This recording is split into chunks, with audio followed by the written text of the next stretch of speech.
Dubai के अंदर total कोई तकरीबन 17-18 लाख पाकिस्तानी मौजूद है इस वक्त दुबई यूएई के अंदर। तकरीबन 12 से 15 हज़ार जो पाकिस्तानी हैं उनको डिपोर्ट किया गया या उनके वीज़ाज़ जो है वो कैंसिल किए गए। आयतुल्लाह खमीनी के हवाले से जो है वो पोस्ट लगाने पे भी उनको एतराज़ हुआ, तो उन्होंने उन लोगों को भी जो है वो टारगेट भी किया, उनके खिलाफ कार्रवाई भी की और उनको डिपोर्ट भी किया गया। पाकिस्तानियों को जो है वो टारगेट किया जा रहा। इंडियन जो हैं वो ज़ाहिर है प्रो इसराइल हैं, उनकी अपनी गवर्नमेंट भी प्रो इसराइल है, तो उनको सूट कर रहे हैं इस वक्त इंडियंस। जंग की हालत है, टूरिज्म इंडस्ट्री उनकी इस वक्त टोटली जो है वो समझे कि किस्म की शटडाउन है। उसकी वजह से मुतासर होकर लोग जो हैं वो अपने या तो मुलाजमीन कम कर रहे हैं या तनख्वाहों में जो है वो कमी लेकर आ रहे हैं। बहुत बड़ा एक चैलेंज है इस वक्त जिसको वो फेस कर रहे हैं ऑलरेडी। इस वक्त जो सूरत हाल है वो काफ़ी तशवीशनाक है।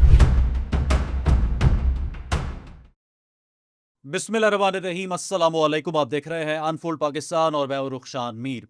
नाजरीन, गल्फ ममालिक में पाकिस्तानियों की एक बड़ी तादाद मौजूद है और पाकिस्तानी नौजवानों की एक बड़ी तादाद ऐसी है जो आज भी गल्फ ममालिक में जाकर काम करना चाहती है। यूरोपियन ममालिक में, वेस्टर्न ममालिक में हुसूल तालीम के लिए जाने के ख्वाहिशमंद भी पाकिस्तानी बड़ी तादाद में मौजूद हैं। और इस वक्त ईरान अमरीका जंग के तनाजुर में सूरत हाल कुछ बिगाड़ का शिकार हो रही है। पाकिस्तानियों को बड़ी तादाद में यूएई से डिपोर्ट किया जा रहा है। एक खबर सामने आई कि इत्तेहाद एयरवेज ने 15 पाकिस्तानियों को ले ऑफ किया है, नौकरियों से बर्खास्त किया है। इसी तरह से कुछ इत्तलात ये भी है कि आने वाले चंद दिनों में मजीद पाकिस्तानियों के नाम जो है उस लिस्ट में आएंगे जिनको डिपोर्ट किया जाना है। इस वक्त एक्चुअली सूरत हाल क्या है, जो अफराद गल्फ में जाकर सेटल होना चाहते हैं उनके लिए क्या खबरें हैं, गुज़श्ता चंद हफ्तों में क्या मेजर डेवलपमेंट्स हुई हैं यूएई में पाकिस्तानियों के हवाले से, गल्फ ममालिक में, हम इस पर तफसीलन बात करेंगे। बिलाल एहसन वीज़ा कंसल्टेंट हमारे साथ पॉडकास्ट में मौजूद हैं।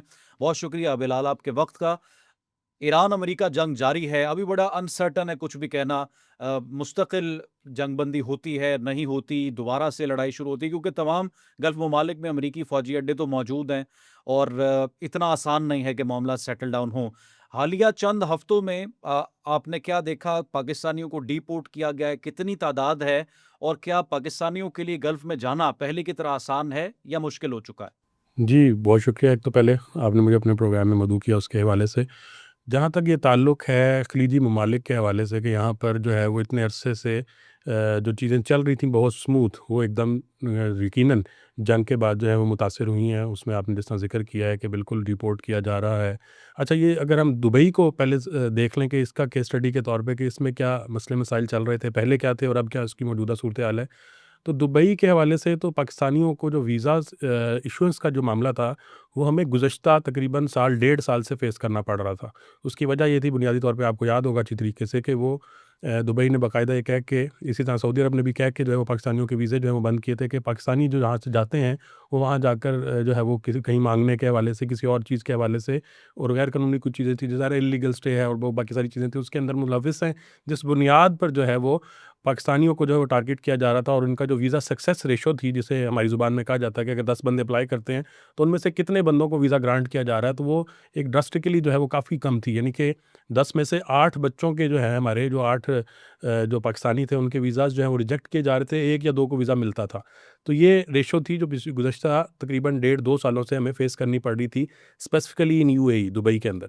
अच्छा, अब अगर बात करें कि अब इस सिचुएशन में क्या चेंज आया, इस सारी जंग के दौरान जो है वो पाकिस्तानियों ने एप्लीकेशंस वगैरह बिल्कुल की, उन्होंने अपनी जॉब्स के लिए भी की, उन्होंने अपने मुतअद्दिद जो चीज़ें थी उनके लिए की। उस सारी सिचुएशन के अंदर क्या हुआ कि इनको कुछ पाकिस्तानियों को वीज़े मिले भी, क्योंकि ज़रा जंग का माहौल था उस वक्त, बिल्कुल उनकी जो टूरिज़्म इंडस्ट्री थी वो बैक डाउन हो चुकी थी और सारे मसले मसाइल चल रहे थे। इस दौरान पाकिस्तानियों को वीज़ाज़ मिले भी, लेकिन एक बड़ी तादाद, जिसकी अगर हम मुख्तलिफ सोर्सेज़ को कोट करें तो तकरीबन 12 से 15 हज़ार की करीब जो है वो पाकिस्तानी ऐसे हैं दुबई के अंदर। टोटल कोई तकरीबन 17-18 लाख पाकिस्तानी मौजूद है इस वक्त दुबई यूएई के अंदर, ठीक है। तो उसमें से तकरीबन 12 से 15 हज़ार जो पाकिस्तानी हैं उनको डिपोर्ट किया गया या उनके वीज़ाज़ जो हैं वो कैंसिल किए गए। और मकसद ज़ाहिर है वो एक तो जंग का तो बहाना बना ही बना, प्लस जो है वो जो ईरान के साथ दुबई की, यूएई की जो एक टसल चल रही थी, उसका भी जो है वो एक बड़ा मेजर मैं समझता हूँ कि पोर्शन जो है वो मुतासिर हुआ। और उसमें ज़्यादा जो है उन्होंने मजहबी पर्सपेक्टिव के अंदर अहले तशय्युद जो हमारे भाई मौजूद हैं वहाँ पर, उनको टारगेट किया कि इनकी क्योंकि हमदर्दियाँ जो हैं वो ईरान के साथ हैं। यानी आप यकीन करें कि जिस तरह आयतुल्लाह खमीनी के हवाले से जो है वो पोस्ट लगाने पे भी उनको एतराज़ हुआ, तो उन्होंने उन लोगों को भी जो है वो टारगेट भी किया, उनके खिलाफ़ कार्रवाई भी की और उनको डिपोर्ट भी किया गया। तो ये मतलब एक एज़ अ ह्यूमन और एक हमसाया मुल्क और मुस्लिम मुल्क के हवाले से हमारे पाकिस्तान में भी लाखों लोगों ने उस दिन जब उनकी शहादत हुई तो उस पर उन्होंने जो है वो डिस्कशन भी की और सारा कुछ हुआ। तो कोई ऐसा पाबंदी और ऐसा मामलात नहीं देखने पड़े, लेकिन ये कि गल्फ़ के अंदर सिर्फ अच्छा अब इस मामले में सिर्फ ये नहीं था कि यूएई इसमें सिर्फ बाजी लेके जा रहा था। बाकी भी जो ममालिक थे, जिसमें आप अगर जिक्र करें, ओमान का जिक्र करें, कुवैत का जिक्र करें, कतर का जिक्र करें, तो इन सब खलीजी ममालिक ने जो है इस तरह से ही जो है वो टारगेट किया उन लोगों को, पाकिस्तानियों को भी किया, ईरानियों को भी किया, ज़ाहिर है वो भी एक डायरेक्ट टारगेट थे। इसी तरह बंगाली जो है मुस्लिम्स, उनको भी बहुत बड़ी तादाद में जो है वो टारगेट किया गया।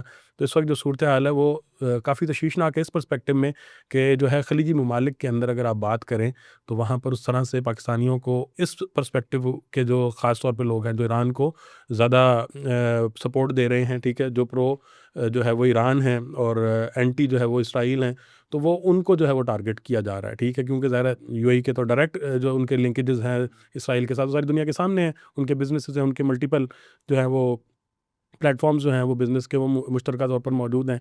तो इस सारी सूरत हाल के अंदर ज़ाहिर है वो कहीं भी ये बर्दाश्त नहीं कर सकते कि जो पब्लिक है वो उसके अंदर से कोई ऐसा पर्सपेक्टिव निकले जो कि एंटी इसराइल हो, तो वो उसको टैकल डाउन करने के लिए वो भी कर रहे हैं। इसी तरह दीगर जो अब खलीजी देखिए, ममालिक हैं वो भी कर रहे हैं। तनकीद तो वो अपने लोगों को नहीं करने देते। बिल्कुल वहाँ सही पर है। पॉलिसी आप बहुत इस तरह से गवर्नमेंट पे आप तनकीद नहीं कर कर सकते। तो सकते आप समझते हैं कि सोशल मीडिया का इस्तेमाल, गैर ज़िम्मेदाराना इस्तेमाल वहाँ पर जो किया गया, बहुत ज़्यादा। वो प्रॉब्लम्स क्रिएट कर रहा था बिल्कुल। गुज़िश्ता तकरीबन 1 डेढ़ साल से। वो तो है ही है। ये जंग के बाद से जो मामला है ना वो जंग के ज़्यादा बाद। सेंसिटिव हो गया। उससे जी। पहले भी था, उससे पहले अब भी आप इस तरह से नहीं कर सकते थे आज़ादाना तौर पे जो पॉलिटिकल उनके स्टांसेस हैं उनको नहीं आप अपने आप को प्रमोट कर अब सकते। वीज़ाज़ ओपन है। नहीं, वीज़ाज़ उस तरह से ओपन नहीं हैं, पाबंदियाँ ज़रूर क्या मौजूद हैं शराइत है? स्टिल। शराइत यही जो मैंने भी आपसे ज़िक्र की कि अहले तशी हज़रात जो हैं हमारे भाई जो अच्छा, हैं, उनको नहीं वीज़ा उनको मिल रहा। मिलना जो है वो मुमकिन नहीं है क्योंकि जो मौजूद हैं उनको वहाँ से डिपोर्ट किया जा रहा है इस वक़्त, ठीक है। ठीक है। Same is the case case to case देखा जा रहा है, कुछ पाकिस्तानियों को वीज़ाज़ मिले भी हैं क्योंकि ज़रा जंग की हालत है, टूरिज़्म इंडस्ट्री उनकी इस वक़्त टोटली जो है वो समझिए कि एक किस्म की शटडाउन है। हुँ, सिर्फ़ जो है वो 20% 25% काम जो है इस वक़्त उनका चल रहा है हुँ, और ये सीज़न्स होते हैं आपको पता है टूरिज़्म इंडस्ट्री के अंदर, उसमें सिर्फ़ टूरिज़्म इंडस्ट्री सिर्फ़ खाली नहीं है, उसमें ज़रा जितने उसके साथ लिंक जुड़े हुए हैं, उसमें आपकी एयरलाइंस हैं, ठीक है, उसमें अंदर आपके जो है वो होटल्स हैं, उसके अंदर आपके रेस्टोरेंट्स हैं, ये सारी की सारी इंडस्ट्री जो है वो बेसिकली मुतासिर हुई हुई है इस वक़्त अगर बात की जाए यूएई की। तो वो बहुत बड़ा एक चैलेंज है इस वक़्त जिसको वो फ़ेस कर रहे हैं ऑलरेडी और वो ये चाहते हैं कि किसी भी किस्म का मज़ीद जो पॉलिटिकल इन्फ्लेशन है, वो चीज़ ना आए उनके मुल्क के अंदर। तो जिसकी वजह से वो सिर्फ़ पाकिस्तानियों को नहीं, वो बाकी लोगों को भी टारगेट कर रहे हैं, ठीक है? वीज़ा के हुसूल के लिए अब हमने गुज़श्ता चंद सालों में देखा कि प्रायोरिटी पर ज़्यादा जितनी ब्लू कॉलर जॉब्स हैं या दीगर जो काम है उनके लिए बंगालीज़ को या इंडियंस को ज़्यादा प्रायोरिटाइज़ किया जा रहा था। अभी भी ऐसी सूरत-ए-हाल है? वही जो यूएई के किस पर्सपेक्टिव में हम अगर देखें तो इसमें बिल्कुल ये चीज़ फिट बैठ रही है। उसकी वजह क्या है कि इंडियन जो हैं वो ज़ाहिर है प्रो इसराइल हैं। उनकी अपनी गवर्नमेंट भी प्रो इसराइल है तो उनको सूट कर रहे हैं इस वक़्त हुँ, इंडियंस, ठीक है? उसकी निस्बत बंगाली और पाकिस्तानी जो हैं वो एंटी इसराइल जा रहे हैं, ठीक है? वो फ़लस्तीन के साथ हैं, वो ईरान के साथ हैं। तो वो उनको पॉलिटिकल उनके स्टांस के खिलाफ हैं। तो अल्टीमेटली उसका क्या ये नतीजा है कि वो किसी भी किस्म का एक छोटे से छोटा कमेंट भी जो है वो बर्दाश्त नहीं कर रहे। मैं आपको खलीजी ममालिक के हवाले से बात बताऊँ कि वहाँ पे इतना सख्त किस्म का क्रैकडाउन है, सोशल मीडिया की आपने ज़िक्र किया उसके हवाले से बात करें। तो जिस तरह हमारे यहाँ नाके पे वो पुलिस लगा के वो चेकिंग नहीं करती, इस तरह से वहाँ पे नाके इस चीज़ के लग रहे हैं कि वो मोबाइल चेक कर रहे हैं बाकायदा कि इस बंदे ने अपने सोशल मीडिया प्लेटफ़ॉर्म्स पे किस पॉलिटिकल जो है ना वो पर्सपेक्टिव का जो है वो ज़िक्र किया है, ठीक है? हुँ। तो ये बड़ी यूनिक चीज़ है और मैं समझता हूँ कि आज़ादी राय के हवाले से और जिस तरह सारी दुनिया बात करती है, तो ये उस पे सीधा-सीधा एतराज़ भी है और बहुत सारी मामलात जो हैं, वो खलीजी ममालिक के इस हवाले से काबिल तशवीश भी हैं, हुँ। ठीक है? तो ये सारा एक पर्सपेक्टिव है जो देखना पड़ेगा कि यकीनन ये तशवीशनाक चीज़ है। इसमें हमारे इवन हमारे अपने जो दोस्त अहबाब हैं, जो दुबई में मौजूद हैं, दीगर जो है वो अपने शहरों में और मुल्कों में मौजूद हैं, खलीजी ममालिक के अंदर, तो उनसे अगर हम बात करते हैं, गपशप करते हैं, तो उनसे पूछते हैं कि हाँ जी, क्या सिचुएशन चल रही है? थोड़ा-सा इस पे राय ज़रा थोड़ी-सी करें। तो वो उस पे भी एतराज़ कर रहे होते हैं और रुक जाते हैं कि नहीं, हम यहाँ पे नहीं आपसे बात आपके करेंगे। पास सबसे ज़्यादा एप्लीकेशंस किस कंट्री की आते हैं? गल्फ़ के अंदर दुबई भी है, सऊदी अरब भी है, ये ज़्यादा है, उसके बाद कतर है, अमान है और भी इस तरह के ममालिक, खलीजी ममालिक सबकी आती हैं। उसके अलावा ज़ाहिर दुबई की सबसे ज़्यादा आती हैं? दुबई स्टिल जो है वो एक इकोनॉमिक हब है, ठीक है? और सबसे ज़्यादा वीज़ा ग्रांट कहाँ पे होता है? ग्रांट सऊदी अरब का ज़्यादा होता है क्योंकि उम्रा चलता है वहाँ पे, ठीक है। तो इंडस्ट्री के हवाले से अगर देखा जाए ओवरऑल तो सऊदी अरब सबसे टॉप पे है, उसके बाद फिर ये कतर और दुबई और कतर बराबर जो है वो फॉल कर रहा है। लेकिन क्योंकि गुज़श्ता साल से दुबई के ऊपर ज़ाहिर है वो एक जिसे कह सकते हैं कि स्टॉप लगा हुआ था और वहाँ पे मसले मसाइल थे, जिसकी वजह से बहुत सारे पाकिस्तानी जो हैं जो टूरिज़्म की नीयत से जाते थे वो फिर कतर की तरफ जो है वो मोल्ड हुए। अब कतर की अगर बात करें तो वहाँ पे फिर एक और नया इशू खड़ा हो चुका है, जो जंग से पहले तक बहुत फ़ीज़िबल था, पाकिस्तानियों को वीज़ा ऑन अराइवल मिल रहा था वहाँ पे, ठीक है। हमारे जो स्टडी के बच्चे थे वो भी वहाँ पर जाते थे और अपनी बायोमेट्रिक्स वगैरह करवा रहे थे मुख्तलिफ ममालिक की। अब जब से जंग शुरू हुई है तो उन्होंने भी जो है वो अपना जो वीज़ा ऑन अराइवल है फॉर पाकिस्तानीज़ वो क्लोज़ कर दिया है। तो वो एक बड़ी अलार्मिंग चीज़ है क्योंकि उनका ना एतराज़ था किसी किस्म का, और पाकिस्तान से तो बड़ी अच्छी गुड टर्म्स एंड जो है वो उनके साथ चल रही थी। तो मेरा नहीं ख्याल कि ये कोई ऐसी चीज़ है कि जिस पे उनको पाकिस्तानीज़ के लिए स्पेसिफ़िकली वीज़ा ऑन अराइवल बंद करना चाहिए था, तो चारों वो लाज़िमन पहले देखना चाहिए। खबर सामने आई कि इत्तेहाद एयरवेज़ ने 15 पाकिस्तानियों को ले ऑफ किया है, फारिग किया नौकरी से। इसकी क्या वजह है?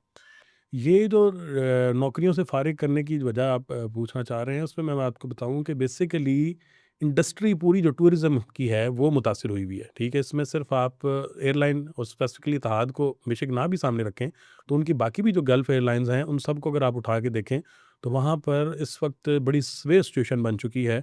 क्योंकि इंडस्ट्री जब ज़ाहिर फ़ॉल करती है, तो उसमें सिर्फ़ ये नहीं होता कि सिर्फ़ एयरलाइन, बल्कि उसके साथ-साथ जैसा मैंने अभी पहले ज़िक्र किया है कि आपके होटल्स हैं, ठीक है, आपके रेस्टोरेंट्स हैं, उसके अलावा जो लोकल आपकी इकॉनमी है, ठीक है, वो सारी की सारी मुतासिर हो जाती है, ठीक है। आपके बिज़नेसेस, आपके काम, सब कुछ जो है वो माइनस में चला जाता है। तो इस वक़्त जब आपकी टोटल टूरिज़्म इंडस्ट्री जो है, वो अगर 100% से 20% पे आ गई है, 15% पे आ गई है, तो उस सूरत में जितने भी आपके जो हैं वो इस इंडस्ट्री से वाबस्ता कारोबार हैं, वो सारे के सारे मुतासिर होंगे, ठीक है। उसमें आप अपने एयरलाइन की बात इसका करें, जंग से कोई ताल्लुक नहीं।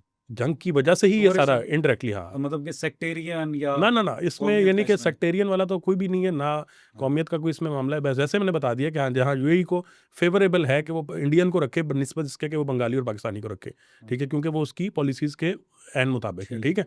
तो वहाँ पे ज़रूर ये चीज़ हो सकती है कि वहाँ पे रेस्टोरेंट्स में जो है जो प्राइवेट मालिकान है, ठीक हुँ, है? वो प्रेफ़रेंस देंगे इंडियन को, हुँ, ठीक है? वो पाकिस्तानी और ये बंगाली को नहीं रखेंगे कि यार ये कहीं हुँ, ईरान के हवाले से, पाकिस्तान के हवाले से कोई कमेंट करके हमारे लिए मुश्किल ना खड़ी कर दे, ठीक है? तो वो एतराज़ करेंगे।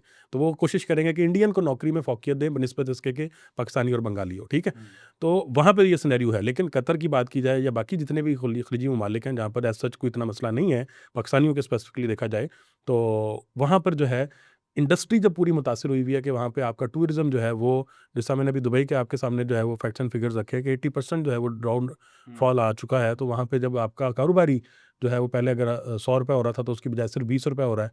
तो वो ₹80 का जो घाटा मालिक बर्दाश्त कर रहा है, वो उसके पर्सपेक्टिव में या तो बंदे फ़ारिग कर रहा है, या फिर वो ये कर रहा है कि उनकी जो सैलरीज़ के स्लैब थे, उनको उसने 40% 50% तक डाउन ले गया वो, ठीक है? यानी लाख वाला बंदा पहले 40-50 हज़ार पे आ गया, तो फिर उनके लिए जो है ना बड़ा मुश्किल है कि उस इस सारी सिचुएशन के अंदर सर्वाइव करना।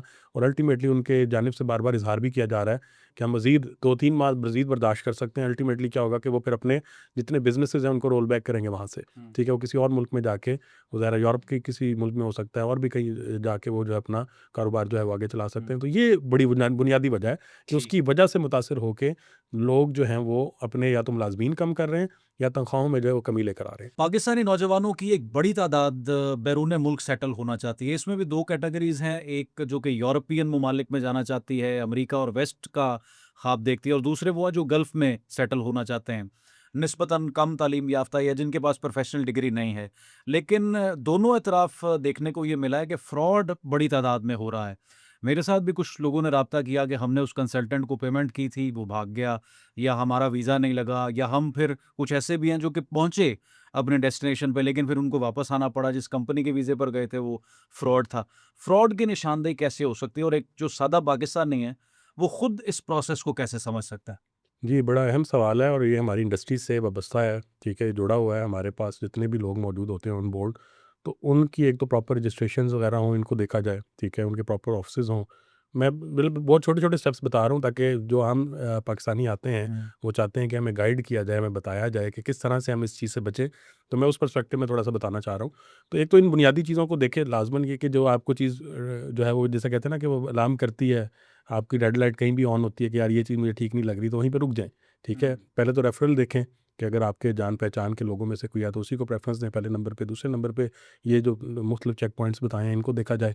प्लस आप अगर बात करते हैं यूरोप के हवाले से, ऑस्ट्रेलिया, कनाडा, यूएस, यूके की मार्केट की बात करते हैं, तो वहाँ पर तो मैं हमेशा अपने मेरे पास भी आते हैं बच्चे, स्टूडेंट्स आते हैं, यंगस्टर्स आते हैं, तो उनको हम यही गाइड करते हैं कि आप स्टडी के हवाले से फ़ोकस करें। उसकी वजह क्या है कि बेसिकली स्टडी भी आपको वर्क परमिट ही दे रहा होता है, ठीक है? उसका नाम ही स्टडी वर्क परमिट हमने रखा होता है इसी पर्सपेक्टिव में कि बच्चा जब पढ़ने के पर्सपेक्टिव में जाता है तो वहाँ जाके कुछ अर्सा वो उस माहौल से आशना होता है। फिर स्टडी के हवाले से यूनिवर्सिटीज़ उसके साथ लाइज़ॉन में होती हैं, तो वहाँ फ्रॉड के चांसेस ना होने के बराबर होते हैं। मतलब कि आपको लेकिन 90% जिसके पास डिग्री नहीं है वो क्या करे? हाँ, अब उनके लिए फिर ज़ाहिर है ये गल्फ़ के ऑप्शंस मौजूद हैं, ठीक है?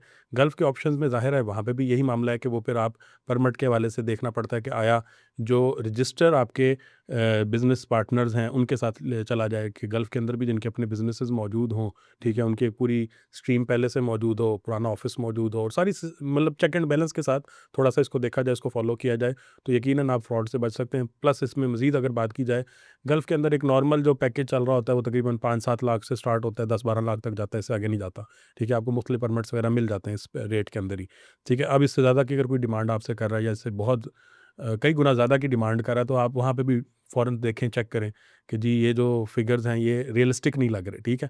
तो आप रुक के काउंटर चेक कर लें, ठीक है? और इस चीज़ को यकीनी बनाएँ कि जो भी आपके साथ अटैच हो वो रजिस्टर्ड हो, ठीक है? उसका पूरा एक प्रोसेस स्ट्रीमलाइन हो और हद्दुल इम्कान कोशिश करें कि किसी भी किस्म की कोई इस तरह की एक्टिविटी अगर नज़र आती है तो उसको रिपोर्ट भी करें, ठीक है? एफआईए का बाकायदा इसके हवाले से वर्किंग है, उन्होंने हमारे साथ मिलके काफ़ी सारे जो है वो चीज़ों को लॉन्च भी किया है कि आप किस तरह से इस पूरे प्रोसेस के अंदर ट्रांसपेरेंसी को जो है वो यकीनी बना सकते हैं। यहाँ पे ही नहीं, इसके अलावा भी जैसा यूरोप की आपने बात की, वहाँ पे भी जाते हैं। फिर वही बात कि वहाँ पे हम प्रेफ़रेंस उसी को देंगे कि जो पढ़ा लिखा है वो लाज़मन उसको देखे, ठीक है? इवन हमारे पास तो इतनी अच्छी ऑप्शन भी आती हैं कि मैट्रिक पास भी अगर कोई बच्चा है तो हम उसको भी फर्दर प्रोसीड करवाने के हवाले से, एजुकेशन के हवाले से हम उसको सपोर्ट दे रहे होते हैं, ठीक है? तो पहले तो उसी चीज़ की कोशिश की जाए कि ताकि आप इस बड़े फ्रॉड से भी बच सकें और आपका जो फ्यूचर है वो भी मुस्तकबिल जो है वो महफूज़ हाथों में रहे, ठीक है? ये ना हो कि आप अपनी बड़ी एक अमाउंट जो है वो स्टक करवा लें और उसके बाद ज़ाहिर है पीछे-पीछे फिरते रहें। क्योंकि आपको भी पता है इस चीज़ का कि जितने भी फ्रॉड के केसेज़ इस तरह से रजिस्टर्ड होते हैं, उनमें बहुत मुश्किल चांसेस होते हैं कि रिकवरी भी हो सके और बच्चा जो है वापस उस ट्रैक पे आ जाए। तो पहली कोशिश यही होनी चाहिए कि जब आप एक एजुकेशनल पर्सपेक्टिव के साथ आगे बढ़ेंगे, तो आपके पास काफ़ी सारे चांसेस होंगे कि आप अपनी चीज़ें रिकवर भी करा सकेंगे। इन केस आपका नहीं लगता वीज़ा या आपके कोई मसले मसाइल आते जी। हैं, तो ये उस चीज़ की पॉलिसीज़ होती है, वो आपको रिफंड कर देते हैं। इसी तरह जो रजिस्टर्ड इदारे होते हैं, हाँ। उनके पास भी पूरा एक ट्रैक होता है कि अगर खुदा न खास्ता आपका वीज़ा नहीं लगता, तो हम आपके साथ जो है वो रिफंड के हवाले से क्या टर्म्स एंड कंडीशंस जो हैं, वो आपको पहले से बताई जाती हैं, ठीक है? फिर आप उसके हिसाब से जो है वो चीज़ों को लेके चलें। बहुत शुक्रिया नाज़रीन। बिलाल एहसन वीज़ा कंसल्टेंट जो है हमारे साथ पॉडकास्ट में मौजूद थे।